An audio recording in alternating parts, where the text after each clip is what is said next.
누적 확진자 수 9,500명으로 지난 6월 이후 코로나 확산이 진정된 말레이시아. 2차 코로나 팬데믹으로 몸살을 앓고 있는 인도네시아와 필리핀 등 주변국들과는 달리 말레이시아는 성공적인 방역을 보여주고 있습니다. 그런데 최근 누르 히샴 압둘라 말레이시아 보건총괄국장이 자신의 페이스북을 통해 충격적인 사실을 공개했습니다. 압둘라 총괄국장은 중국 우한에서 발견된 코로나 바이러스보다 전염력이 10배나 더 강력하다. 슈퍼 전파자에 의해 쉽게 옮겨질 수 있다 라고 경고했습니다. 이번에 발견된 코로나 바이러스는 인도와 필리핀에서 돌아온 말레이시아인들에게서 발견됐는데 타임스, CNN, 방콕 포스트, 블룸버그 등 전세계 언론들이 이 10배나 전염력이 강력한 이번 코로나 변종을 대대적으로 보도하며 세계인들의 주의를 당부하고 있습니다. 자, 그런데 최근 전세계 언론들의 시선이 쏠린 곳은 말레이시아뿐만이 아닙니다. 놀랍게도 바로 한국에 현재 전세계 언론들의 뜨거운 관심이 집중되고 있는 곳인데요. 한때 한 자릿수까지 떨어졌던 한국의 일일 신규 확진자 수가 최근 200명대로 급승하였기 때문입니다. 미국 4만 명, 브라질 2만 명, 인도 5만 명, 러시아 4천 명, 일본 1,000명과 비교하면 너무나 적은 숫자이지만 한국에 시선이 쏠리고 있는 이유는 오랜 기간 동안 코로나 팬데믹이 지속되는 가운데 한국이 전 세계의 모범이자 유일한 희망으로 여겨져 왔기 때문입니다. CNN은 한국은 코로나 팬데믹 대처의 모범이다. 우리에게 훌륭한 교훈을 주고 있다 전했고, 워싱턴 DC에 본사를 둔 미국의 싱크탱크 퓨 리서치 센터가 미국엔 1957명을 대상으로 한 조사에 따르면 미국인들이 세계에서 가장 코로나19에 잘 대응하고 있다고 생각하는 국가는 중국도, 이탈리아도, 미국도, 영국도, 독일도, 심지어 세계보건기구 WHO도 아닌 바로 한국이었습니다. 전체 답변의 무려 66%가 한국이 코로나19 대응을 잘하고 있다 혹은 매우 잘하고 있다 라고 답변했고, 부정적인 의견은 고작 7%에 불과했습니다. 이렇게 전세계의 극찬을 받으며 다른 어느 국가들보다 빠르게 코로나19의 종식을 발표할 수 있었던 한국에 충격적인 일이 발생했습니다.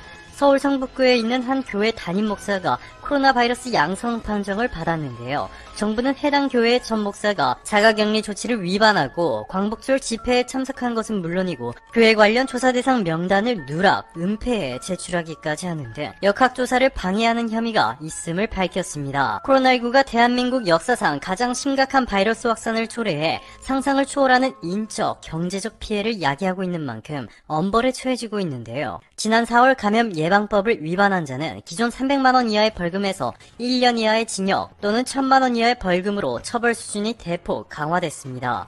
며칠 만에 성북구 소재 이 교회에서 300명이 넘는 확진자가 나왔고 1, 2, 3차 감염까지 우려되고 있는 상황인데요. 전세계 주요 언론들은 전세계의 모범이었던 한국에서 갑작스러운 집단 감염이 발생하자 일제히 이 내용을 비중 있게 보도하기 시작했습니다. 월스트리트저널은 지난 수개월 동안 성공적이었던 한국의 K-방역을 사랑제일교회가 무력화시켜버렸다. 인구의 절반이 살고 있는 수도권에서 대부분의 코로나 감염이 발생하고 있다 라고 보도했고, 호주 야후뉴스는 한국은 코로나19의 추적, 진단, 치료 등 바이러스를 억제하는 방법에서 세계적인 모델로 받아들여졌다. 하지만 현재 코로나19 2차 파동을 막고 있다 라고 전하며 정은경 본부장의 발언을 인용해 지금 당장 발병을 억제하지 않으면 확인된 사례가 기하급수적으로 늘어나 의료 시스템 붕괴와 막대한 경제적 피해로 이어질 것이라 보도했습니다. 뉴욕타임스는 다른 언론들보다 더 강력한 수준으로 해당 교회를 비판하고 있는데요. 뉴욕타임스는 전 목사는 최근 몇 달 동안 서울 중심에서 열린 반문 시위의 배후 세력이다. 그는 도발적이고 근거가 하나도 없는 주장들을 연설하는 인물이다 라고 소개했습니다. 영국의 로이터 통신도 한국 정부의 편에서 해당 교회를 향해 목소리를 높였습니다. 이 목사가 있는 교회가 한국에서 5개월 만에 발생한 최악의 코로나 바이러스 확산에 부채질을 하고 있다 라고 말이죠. 권준욱 중앙방역대책본부 본부장은 이번 서울과 경기를 중심으로 유행하고 있는 바이러스는 지난 신천지 유행과는 다르다. 바이러스 전파력이 높은 GH0일 가능성이 크다 라고 밝혔는데요. 기존 코로나 바이러스보다 전파력이 무려 6배나 높은 것으로 전해졌습니다. 이에 정세균 국무총리는 어제 오후 5시에 긴급으로 대국민 담화를 발표했죠. 정세균 국무총리는 우리가 현 단계를 제대로 통제하지 못하면 전국적으로 대유행할 중대 기로에 놓여있다. 라며 사회적 거리두기 2단계 상향뿐만 아니라 수도권 교회에 오프라인 예배를 완전히 금지하는 방안을 발표했습니다. 또한 그는 클럽, 노래방, 뷔페, PC방 등 12종의 고위험 시설과 실내 국공립시설의 운영도 중단한다. 수도권 소재 교회는 비대면 예배만 허용하고 그 외의 모임과 활동을 일절 금지한다. 라며 오늘부터 즉각 적용되도록 했습니다. 자, 그런데 여기서 이대로 힘없이 무너질 한국이 아니죠. 이번 충격적인 2차 확산 소식을 완전히 잠재울 만한 성과가 바로 한국에서 발표됐습니다. 한국생명공학연구원이 범정부 차원에서의 코로나19 치료제 및 백신 개발을 위한 후보 물질을 찾는 데 성공했습니다. 이번 연구가 더 의미 있는 것은 사람과 같은 영장류를 감염 모델로 실험했기 때문인데, 생명유는 지난 6월에는 세계에서 4번째로 코로나 영장류 감염 모델 개발에 성공했다. 치료제를 투여한 뒤 24시간 후에 영장류에서 활동성 있는 코로나 바이러스가 전혀 검출되지 않았다 전했습니다.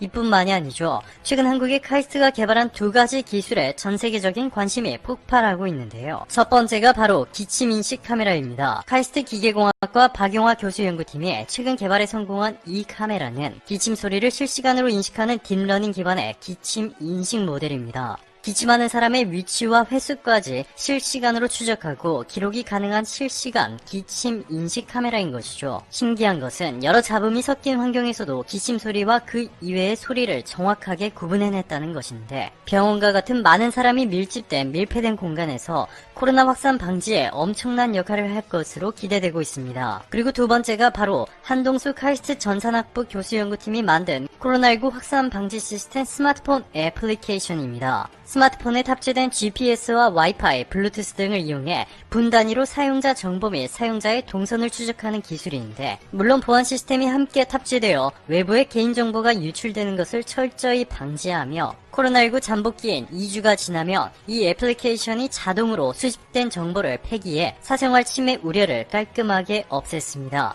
한동수 교수는 이번에 개발에 성공한 애플리케이션을 30여 종의 스마트폰에 각각 인식해 테스트하는 작업을 진행 중이다. 이 작업을 마치는 대로 출시할 것이다. 라며 자신감을 드러냈고, 신성철 카이스트 총장은 K방역의 우수성을 다시 한번 전 세계에 과시할 수 있는 계기가 될 것이다 전했습니다. 국제백신연구소의 제롬킴 사무총장은 한국이 정부의 노력만으로 1차 확산 때 방역에 성공한 것은 아니다. 국민의 참여가 있었기 때문에 성공했다.